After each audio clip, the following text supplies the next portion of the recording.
ഇന്ന് ദൈവത്തെ കൂടുതൽ ആഴത്തിലും പ്രായോഗികമായും വിശ്വസിക്കാനുള്ള ഒരവസരമാണ്.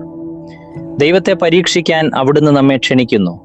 എന്നിങ്ങനെ നിങ്ങൾ ഇതിനാൽ എന്നെ പരീക്ഷിപ്പിനെന്നു സൈന്യങ്ങളുടെ യഹോവ അരുളി ചെയ്യുന്നു. മലാക്കി 3:10. തിരുവെഴുത്തുകളിലുടനീളം ദൈവത്തെ പരീക്ഷിക്കുന്നത് സാധാരണയായി നിരുത്സാഹപ്പെടുത്താറുണ്ട്. അവിശ്വാസത്തോടെ ദൈവത്തെ പരീക്ഷിക്കരുതെന്ന് ആവർത്തന പുസ്തകം 6:16 മത്തായിയുടെ സുവിശേഷം 4:7 വിശ്വാസികൾക്ക് മുന്നറിയിപ്പ് നൽകുന്നുണ്ട്. എന്നാൽ ഇവിടെ മലാഖിയുടെ പുസ്തകത്തിൽ ദൈവം തന്നെ തൻ്റെ ജനത്തെ തന്നെ പരീക്ഷിക്കാൻ ക്ഷണിക്കുന്നു. എന്തുകൊണ്ട്? കാരണം നൽകുന്നത് വിശ്വാസത്തെ വെളിപ്പെടുത്തുന്നു. ദൈവം പറയുന്നു, എന്നെ പരീക്ഷിച്ചു നോക്കൂ, ഞാൻ വിശ്വസ്തനാണോ എന്ന് കാണുക.